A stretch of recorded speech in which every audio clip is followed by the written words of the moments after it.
Kur një grua flinte me qenin e saj në shtrat për shumë muaj, ajo nuk mendoi asgjë për këtë akt krejtësisht të pafajshëm dhe të adhurueshëm. Megjithatë, ajo papritmas zbuloi diçka të tmerrshme që e la të tronditur deri në palës. Që nga fëmijëria e saj, Giulia i kishte dashur gjithmonë qend, kështu që kur takoi një qenush të ëmbël gjerman të quajtur Bronx në një strehë lokale, vendosi ta birësojë atë dhe ta mirëpresë në apartamentin e saj të sapo bler. Pasi solli Bronxin në shtëpi dhe e prezantoi atë me mjedisin e tij të ri, Giulia ishte e kënaqur kur pa se sa shpejt qeni u përshtat me jetën e tij të re. Ndërsa i fillimisht ishte i friksuar dhe i kujdesshëm, nuk kaloi shumë kohë derisa Bronx praponte me lojra nëpër apartament, duke bërtitur dhe duke shijuar kohën e tij në shtëpinë e tij të përjetshme. Giulia ishte e kënaqur. Kjo ishte pikërisht ajo lloj gjëje që asaj mungonte për të pasur një qen. Megjithatë, të nesërme në mëngjes ajo u zgjua nga një surprizë. Bronxi ishte në gjumë të thellë pranë saj në shtrat. Fillimisht Giulia ignoroi atë, duke e konsideruar si një incident të vetëm një herë, dhe me butësi e çoi Bronxin në vendin e tij të vogël të gjumit, në tapetin me gëzof pranë derës së dhomës. Për habin e saj, e njëjta gjë ndodhi gjatë ditëve në vijim. Pavarësisht se sa shumë u përpoqti bënte Bronxit të kuptonte se vendi i tij ishte në qëllim, ai gjithmonë do të kthehej në shtrat. Megjithatë, Giulia nuk mundi ta bënte veten të largonte Bronxin apo ta ndëshkonte për zakonin e tij në dukje të pafajshëm. Në vend të kësaj, ajo gradualisht e pranoi atë si një veçori simpatike e kafshës së saj të dashur. Veç kësaj, ishte bukur që ata të dy ndjeshin aq rehat bashkë. Për javët e ardhshme, jeta vazhdoi të përparonte pa probleme për Giulian dhe shoqëruesin e saj me gëzof. Gjithçka ishte lumtur dhe argëtuese. Kujdesi për Bronxin u bë diçka në të cilën ajo gjeti shumë gëzim dhe përmbushje. Megjithatë, diçka e çuditshme filloi të ndodhte. Giulia filloi të ndihej jashtëzakonisht e raskapitur dhe letargjike në një mënyrë që nuk e kishte ndjerë kurrë më parë. Zakonisht ishte një grua aktive dhe shëndetshme, kështu që ky ndryshim i humorit nuk ishte si ajo. Edhe ngritja nga shtrati u bë një detyrë mundimshme dhe shumë e lodhshme. Pavarësisht se ajo kishte qenë gjithmonë një person mëngjesi që mund të zëjë lehtësisht pa një orë alarmi. Giulia në fillim e injoroi atë dhe mendoi se ndoshta ishte rezultati i rutinës së saj monotone të punës. Në fund të fundit, puna me të vërtet mund të bëhet e lodhshme dhe ndonjëherë të zvarrit jetën e dikujt. Por Giulia ngulmoi në rutinën e saj të përditshme, duke u përpjekur të përballonte lodhjen e saj. Megjithatë, derisa mirëqenia e saj vazhdoi të përkeqësohej dhe ajo u dobësua, ajo përfundimisht vendosi se ishte koha të konsultojë me një mjek për një diagnozë. Pas vizitës te mjeku, ajo ju nështrua një sër analizash dhe procedurash, por nuk u gjeta asgjë e pazakontë. E hutuar dhe frustruar, Giulia përmendi rregullimin e saj të zakonshëm të gjumit me Bronxin. Pa hezituar, mjeku arriti në përfundimin se Giulia kishte të ngjarë të ishte alergjike ndaj qimeve të qenit. Rrjedhimisht, ai rekomandoi disa ilaçe për të shtypur reaksionet e saj alergjike. Por më tepër, ai e këshilloi atë të minimizonte kontaktin me Bronx, derisa simptomat e saj të ishin pakësuar.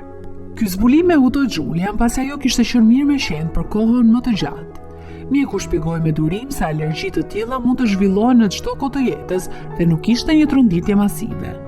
Duke kuptuar që doktori e dinte më së miri, Giulia u kthye në shtëpi dhe ndoqi me zell udhëzimet e saj të përshkruara të mjekimeve. Madje ajo përpoq të binte te Bronxin që të mos flinte më në shtratin e saj, megjithëse ishte shumë e lehtë të thuaj se sa të bëhej. Pavarësisht dëshirës së dëshpëruar të Bronxit për të qenë me të, Giulia qëndroi fort dhe e mbajti jashtë shtratit për disa ditë. Ajo përjetoi pak lehtësim dhe Bronx përfundimisht me bindje fjeti në korridorin jashtë derës së dhomës së gjumit. Duke pranuar me vete se doktori ndoshta kishte të drejtë për alergjinë e saj ndaj qimeve të qenit, Giulia përfundoi me padurim kursin e mjekimit me shpresën për të rimarrë veten e saj dikur energjike. Fatkeqësisht, lehtësimi ishte jetë shkurtër, pasi Bronxi her pas here kthehej fshirazi në shtrat natën dhe simptomat e Giulias ktheheshin me hakmarrje. Sapo u bë më mirë, ajo u përkeqësua edhe një herë. Për më tepër, dobësia, letargjia dhe apatia e saj u përkeqësuan, duke kthyer jetën e saj dikur të këndshme në një makth të gjallë. Ajo pothuajse humbi punën e saj disa herë për shkak të sjelljes së saj të lodhur, duke lënë Giulian të ndjehej hutuar dhe dëshpëruar, e pasigurt se ku të drejtohej për ndihmë. Këtë herë edhe Bronxi tregoi shenja shqetësimi, duke ecur me një ecje të çuditshme dhe duke u përkullur me këmbët e pasme afër trupit kur ishte shtrirë pranë Julias. Duke kuptuar se diçka nuk shkonte, por shumë letargjike për të shkuar te veterineri, Julia mori një javë të tërpushim nga puna, duke shpresuar se një periudhë pushimi do ta ndihmonte të ngrihej në këmbë. Pa e ditur, ajo po rrezikonte seriozisht jetën e saj. Për fat të mirë, shpresa mbërriti në formën e një shoqe veterinere që i bëri një vizitë. E shqetësuar thellësisht nga përkeqësimi i gjendjes së Julias, veterinerja pasi mësoi se gjithçka filloi pasi ajo adoptoi Bronxin, i kërkoi Julias që ta sillte qenin në klinikën e saj për të konfirmuar ose hequr dyshimet e tij. Pa mundësi të tjera, Julia u pajtua me ngurim duke shpresuar për një përparim. Veterinerja kreu teste dhe kontrolle të ndryshme të Bronx, duke mos lëngur pa lëvizur në kërkim për përgjigje. Disa ditë më vonë, kur më në fund telefonoi me rezultatet e testit, ajo zbuloi se Julia kishte kontaktuar një sëmundje të rrezikshme nga Bronx të quajtur brucelozë. Kjo sëmundje do të ishte e pamundur të zbulojë pa ulumtime specifike dhe Julia ndoshta e kishte marrë atë në strehimore. Kontakti ngushtë që ajo kishte me kafshën e saj të dashur, veçanërisht gjatë natës kur ata ndanin një shtrat, pa e ditur ekspozoi atë ndaj kësaj gjendje të keqe dhe ishte shumë pranë vdekjes. Mjeku veteriner urgjentisht përshkroi një kurs të fortë antibiotikësh si për Julian, ashtu edhe për Bronx, duke theksuar se po të kishte pritur më gjatë, pasojat do të ishin të tmerrshme. Julia ishte tmerruar nga zbulimi, por në të njëjtën kohë, ajo ishte mirënjohëse që kishin arritur në rrënjën e problemit. Tek qenë bruceloza mund të shkaktojë disa probleme riprodhuese. Bronx kishte probleme me ecjen për shkak të entjes rreth trupit, por për fat të mirë, sëmundja ishte ende në fazat e hershme dhe ai do të shërohej plotësisht pa pasoja, me kusht që të merrte antibiotikët. Tek njerëzit, bruceloza mund të shndërrohet në meningit, seps, endokardit ose osteomielit, përkatësisht në inflamacion të meningës, trurit, zemrës dhe kockave. E njëjta sëmundje mund të shkaktojë edhe depresion të fortë, nga i cili gjendja letargjike e Julias ishte vetëm hapi i parë. Ajo me të vërtetë kishte rrezikuar jetën e saj.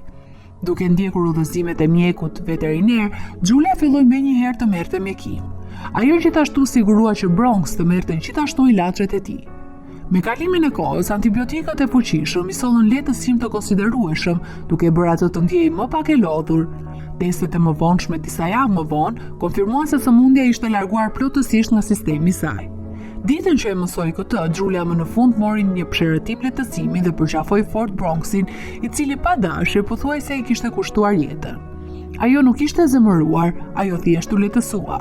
Që nga ajo ditë e tutje, mirënjohëse për dashurinë e tij të pakushtëzuar, pavarësisht nga pasojat e çuditshme dhe të paparashikueshme, ajo e lejoi qenin e saj të bukur të rifillonte vendin e tij pranë saj në shtratin e madh të butë.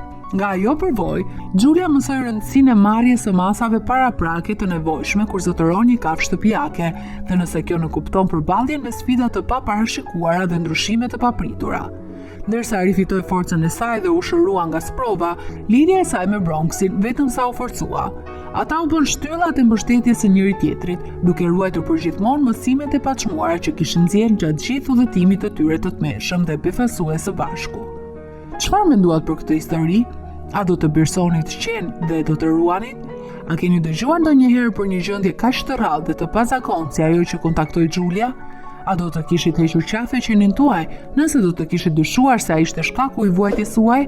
Si gjithmonë, na pëlqen të dëgjojmë nga ju, prandaj sigurohuni që të lini mendimet tuaja në seksionin e komenteve më poshtë.